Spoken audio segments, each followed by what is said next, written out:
India TV YouTube channel को subscribe करें और बेल आइकन दबाएं। और इस वक्त की बड़ी खबर आपको बता दें कि बीजेपी में शामिल होने के बाद बीजेपी अध्यक्ष जेपी नड्डा से मुलाकात करने पहुंचे हैं जितिन प्रसाद। तो जितिन प्रसाद बीजेपी में शामिल हुए और अब वो बीजेपी के अध्यक्ष जेपी नड्डा से मुलाकात करने उनके घर पहुंचे हैं। करीब 1 बजे से 1:30 बजे के बीच ये पूरा वाकया नजर आया, जब जितिन प्रसाद अमित शाह से मुलाकात करने के बाद पार्टी ऑफिस पहुंचे। वहां पर उन्होंने पार्टी की सदस्यता ली और उसके बाद वो मुलाकात करने पहुंचे जेपी नड्डा से। जितिन प्रसाद का इस वक्त बीजेपी में शामिल होना कांग्रेस के लिए बहुत बड़ा झटका है, क्योंकि 2022 में यूपी में चुनाव होने जा रहे हैं और तस्वीरें आप देख रहे हैं जहां पर जेपी नड्डा उन्हें ये अंग वस्त्र पहनाकर बीजेपी के जो लोगो लगा हुआ है उसके जरिए उनका स्वागत कर रहे हैं। जेपी नड्डा के घर मुलाकात करने पहुंचे हैं जितिन प्रसाद, जिन्होंने अब से थोड़ी देर पहले ही बीजेपी हेडक्वार्टर में पीयूष गोयल के सामने सदस्यता ली है बीजेपी पार्टी को। उनके साथ पीयूष गोयल भी मौजूद है, अनिल बनूनी वहां पर नजर आ रहे हैं। तो बीजेपी के अब हो गए हैं जितिन प्रसाद, जो कभी बहुत करीबी होते थे राहुल गांधी के, साथ ही साथ प्रियंका गांधी के, और खास तौर पर 2019 में उन्होंने प्रियंका गांधी के साथ कंधे से कंधा मिलाकर प्रचार किया था, चुनाव लड़ा था। और प्रियंका गांधी को उम्मीद थी कि 2022 के लिए भी बड़ी जिम्मेदारी देंगे जितिन प्रसाद को, लेकिन फिलहाल वो नहीं रहे बीजेपी के साथ। देवेंद्र, जेपी नड्डा के साथ मुलाकात करने पहुंचे हैं, तो उम्मीद कर रहे हैं कि इस वक्त भी उनकी कुछ खास बातचीत होगी यहां पर। ये शिष्टाचार मुलाकात होती है और जाहिर तौर पे बीजेपी के राष्ट्रीय अध्यक्ष जेपी नड्डा उनको शुभकामनाएं देंगे और साथ ही साथ ये कहेंगे कि पार्टी के लिए काम कीजिए, कार्यकर्ताओं के साथ मिलकर काम कीजिए और आगे पार्टी निश्चित तौर पे आपके उज्जवल भविष्य की कामना करती है। ये जो एक औपचारिकता होती है, आमतौर पे बीजेपी का जो शुभकामना देने का तरीका होता है वो अमित इस प्रकार का होता है। और जाहिर तौर पे आगे आने वाले दिनों में बहुत जल्द अब आप देखेंगे कि जितिन प्रसाद उत्तर प्रदेश के मुख्यमंत्री योगी आदित्यनाथ से मिलेंगे, प्रदेश अध्यक्ष से मिलेंगे, प्रभारी से मिलेंगे, संगठन महामंत्री से मिलेंगे, ताकि बीजेपी का जो सिस्टम है, काम करने का जो तरीका है, निश्चित तौर पर कांग्रेस के काम करने के तरीके से बहुत ज्यादा अलग रहता है। और वहां पर जितिन प्रसाद को ये आगे आने वाले दिनों में सीखना होगा। जैसे अगर उन्हें पहले वो जो ब्राह्मणों का कार्यक्रम करते हैं, अब अगर वो बीजेपी में उन्हें कोई कार्यक्रम करना होगा तो जाहिर तौर पर उस कार्यक्रम को करने से पहले बीजेपी संगठन से उन्हें इस बात पे चर्चा करनी होगी और उसके लिए अनुमति लेनी होगी। बीजेपी का ढांचा ऐसा है कि वो जितिन प्रसाद अगले कुछ दिनों में वो समझ पाएंगे और जितना समझेंगे जाहिर तौर पर बीजेपी में उनके लिए रास्ता आगे का उतना ही अच्छा रहेगा। जी अमित। और हमारे साथ आनंद भी मौजूद है। आनंद, कुछ बातचीत हो पाई आखिरकार? क्या रिएक्शन मिल रहा है जितिन प्रसाद का बीजेपी में आना, क्योंकि आप वहीं पर मौजूद थे जहां पर उन्होंने सदस्यता ली है? देखिए, जितिन प्रसाद से ऐसी तो कोई बातचीत नहीं हो पाई। उनका कहना कि अभी मेरे पास बिल्कुल भी वक्त नहीं है, मैं सीधा यहाँ से निकल रहा हूँ बीजेपी के अध्यक्ष जेपी नड्डा के घर पे और वहां जाके उनसे मुलाकात करूंगा, फिर आप लोग से यानी कि मीडिया से बात करूंगा। लेकिन जाहिर तौर पर बीजेपी की कोशिश ये रहती है कि परसेप्शन, जहाँ भी चुनाव होता है बीजेपी उसके पहले एक परसेप्शन बनाती है। उस पार्टी के जो कि मेन प्रतिद्वंदी पार्टी होती है या फिर जो छोटी पार्टियां होती है, उनके बड़े नेताओं को अपनी पार्टी में शामिल करा के एक मैसेज देने की, परसेप्शन की लड़ाई को में अपर हैंड लेने की कोशिश करती है। और जितिन प्रसाद हो या फिर बाकी नेता हो, बीजेपी कोशिश रहती है कि राहुल गांधी के करीबी या उनकी टीम के जो नेता है उनको तोड़ा जाए, उनको बीजेपी जाए। लगता है हमारा संपर्क टूट गया, हम देवेंद्र का रुख करते हैं। देवेंद्र, जितिन प्रसाद का आना, और क्या लगता है कि आपको उनको केंद्र के हिसाब से कोई जिम्मेदारी मिलेगी कि या फिर उनको इस वक्त बीजेपी राज्य में इस्तेमाल करेगी क्योंकि वहां पर चुनाव होने जा रहे हैं? और जितिन प्रसाद की जो सबसे पहली और बड़ी भूमिका भी आप देखेंगे, अभी जो पंचायतों के जिला अध्यक्ष के चुनाव होने हैं, अपने एरिया में उन्हें न सिर्फ सक्रिय किया जाएगा, बाकी दूसरी जगह भी जहां उनके कनेक्शन है वहां उन्हें सक्रिय किया जाएगा। और जिला अध्यक्षों के चुनाव को बीजेपी आलाकमान बहुत गंभीरता से लेता है। पिछले दिनों आपने देखा होगा कि बीजेपी के संगठन महामंत्री सुनील बंसल जब दिल्ली आए थे, इसको लेके बहुत ज्यादा क्यासबाजी और अटकलबाजी भी चली थी और वो उनमें से तकरीबन सारी की सारी गलत थी। सिर्फ इस बात में सच्चाई थी कि पंचायतों के चुनाव में जो हार हुई और उस हार की जो वजह थी, जैसे उसमें बहुत सारी वजह ये थी कि जो बीजेपी के लोग थे वो इंडिपेंडेंट खड़े हुए, वो जीत गए। तो उसमें बीजेपी आलाकमान का ये कहना था कि अब जबकि जिला अध्यक्ष का चुनाव होगा तो उसमें बीजेपी का टारगेट 65 का होना चाहिए और इसके लिए पार्टी को पूरी ताकत झोंकनी होगी, क्योंकि अगर जिला अध्यक्षों के चुनाव में भी बीजेपी को मुंह की खानी पड़ती है तो फिर विधानसभा चुनाव के लिहाज से मैसेज बहुत खराब चला जाएगा। और यहां पर जितिन प्रसाद के लिए पहली बड़ी जिम्मेदारी वही मिलने जा रही है कि जिला अध्यक्ष के जो चुनाव हैं उनमें अपने लोगों को वो सक्रिय करें और साथ जोड़ने की कोशिश करें। तो आपको लग रहा है कि ये चैलेंज वो जीत पाएंगे या फिर ले पाएंगे जितिन प्रसाद?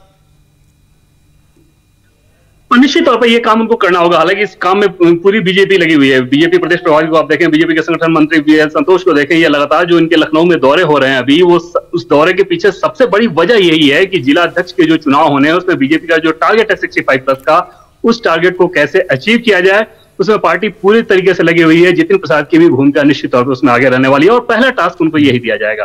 जी। तो इससे पहले जितिन ने प्रधानमंत्री मोदी, गृह मंत्री अमित शाह और बीजेपी अध्यक्ष जेपी नड्डा का शुक्रिया अदा किया जब वो सदस्यता ले रहे थे और बीजेपी में शामिल होने को जीवन का नया अध्याय बताया, और यह भी कहा कि मौजूदा दौर में सही मायने में इकलौती राष्ट्रीय पार्टी बीजेपी ही है।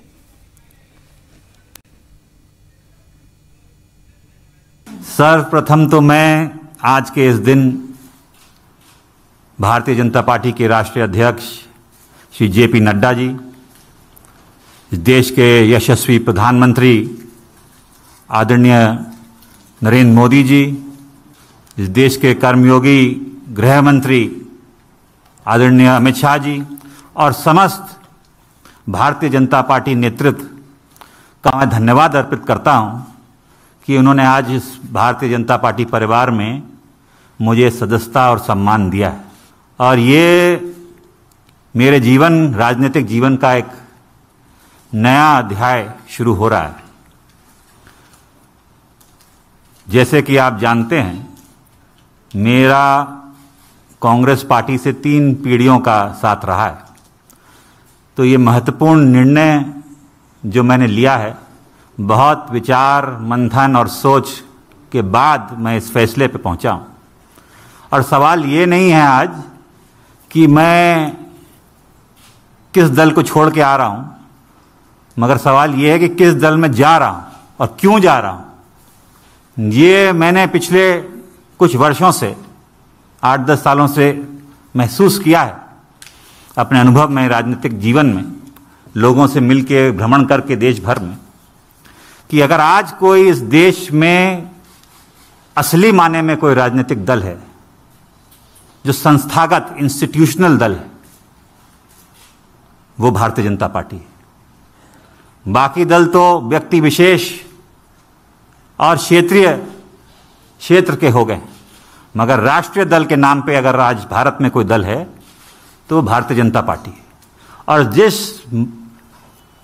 चुनौतियां और परिस्थितियों से हमारा देश और विदेश में भी, हमारी सीमाओं पे भी जो चुनौतियों का सामना कर रहा है, उसके लिए अगर आज इस देश हित में कोई दल और कोई नेता सबसे उपयुक्त और मजबूती के साथ खड़ा है देश हित में, तो भारतीय जनता पार्टी और प्रधानमंत्री नरेंद्र मोदी जी हैं।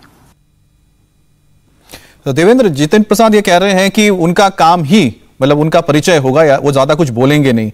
तो जैसा कि आपने कहा कि जिला चुनाव, जो जिला परिषद के चुनाव होने जा रहे हैं, उनके लिए सबसे बड़ा चैलेंज होगा। दूसरी बात यह है कि जो चुनाव होने जा रहे हैं 2022 में, उसके मद्देनजर क्या जिम्मेदारी दी जा सकती है?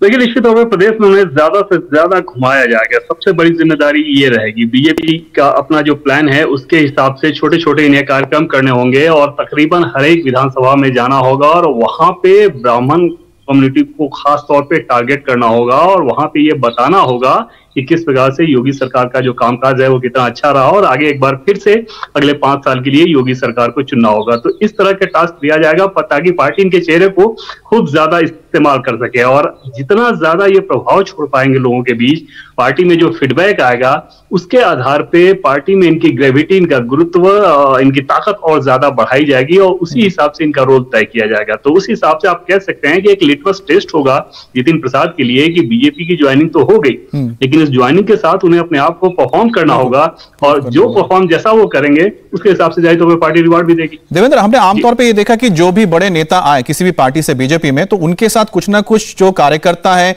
कई लोग जुड़ते हैं या कोई दूसरे नेता भी जुड़ते हैं। जितिन प्रसाद के साथ कोई जुड़ सकता है? कोई ऐसा नाम है? और बहुत बड़ा नाम तो वैसा अभी कोई नहीं दिख रहा है, लेकिन निश्चित तौर पे कोविड के चलते जो एक कार्यकर्ताओं की फौज होती है कि ज्वाइनिंग कराएं और ज्वाइनिंग करने जब आए तो कार्यकर्ताओं की एक फौज आए, फिर जिंदाबाद के नारे लगे, ऐसा बीजेपी के दफ्तर में हमने कई बार देखा है। तो उस तरह की तस्वीर होती है, लेकिन कोविड के चलते वो चीज नहीं हुआ। हाँ, इतना जरूर है कि जितिन प्रसाद अभी आगे आने वाले दिनों में अपने समर्थकों को लेकर निश्चित तौर पर उन्हें बीजेपी ज्वाइन कराएंगे, और वो उनके ऊपर एक बड़ी जिम्मेदारी रहेगी कि जो सालों से कांग्रेसी के तौर पे, कांग्रेस के कार्यकर्ता के तौर पे उनके साथ रहे हैं, अब उन्हें बीजेपी में वो कैसे अकोमोडेट कराते हैं। तो वही एक बड़ी जिम्मेदारी उनकी अपने लोगों को लेकर रहेगी। दूसरी तरफ, जैसे कि मैंने पहले आपको बताया कि बीजेपी जब उन्हें क्षेत्र में भेजेगी तो कोशिश करेगी कि उनके ब्राह्मणवादी फैक्टर का ज्यादा से ज्यादा इस्तेमाल कर सके। बिल्कुल। ये मैं तो बीजेपी ज्वाइन करने के बाद जितिन प्रसाद ने कांग्रेस छोड़ने और बीजेपी में शामिल होने की वजह भी बताई। आपको दिखाते हैं कि जितिन बीजेपी और कांग्रेस को लेकर क्या कहते हैं। प्रधानमंत्री जी रात दिन भारत की सेवा में निस्वार्थ लगे हुए हैं, हम देखते आए हैं। हमने चुनौतियों का सामना भी किया है, जनता ने हमें दरकिनार भी किया है, तो हम जानते हैं कि उनके प्रति देश की भावना क्या है, प्रधानमंत्री जी के प्रति। और वो जो नए भारत का निर्माण कर रहे हैं उसमें मुझे भी एक सदस्यता जो आज मैंने ग्रहण की है भारतीय जनता पार्टी की, एक योगदान छोटा सा करने का भारत के प्रति, भारत की जनता की आने वाली पीढ़ियों के प्रति करने का अवसर मिलेगा। ये मैंने विचार करके इस निर्णय पे पहुंचा। कल्याणकारी योजनाएं तो प्रधानमंत्री जी ने की हैं, जो गांव-गांव हम देखते हैं, चाहे विद्युतीकरण हो, शौचालय हो, गैस योजना हो, तमाम उन गरीबों का ध्यान रखा है और उन लोगों का ध्यान रखा है जो असली में जरूरतमंद है। जिस दल में मैं था, मुझे ये महसूस होने लगा कि हम लोग राजनीति में हैं और राजनीति एक माध्यम है, दल भी माध्यम है।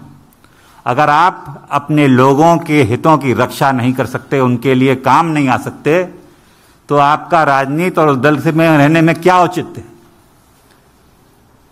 तो यही मेरे मन में, और चाहे वो देश हित हो, चाहे वो प्रदेश हो, चाहे वो जिला हो, अगर आप अपने लोगों के उपयोग नहीं आ सकते, उनके सहायता के लिए आप मौजूद नहीं हो सकते और आपके इस लायक नहीं हैं कि आप अपनी जनता के हितों की रक्षा कर पाएं, तो वो मुझे महसूस होने लगा कि मैं वो कांग्रेस पार्टी में नहीं कर पा रहा हूं। तो आखिरकार जितिन प्रसाद और कांग्रेस का जो रिश्ता था वो टूट गया।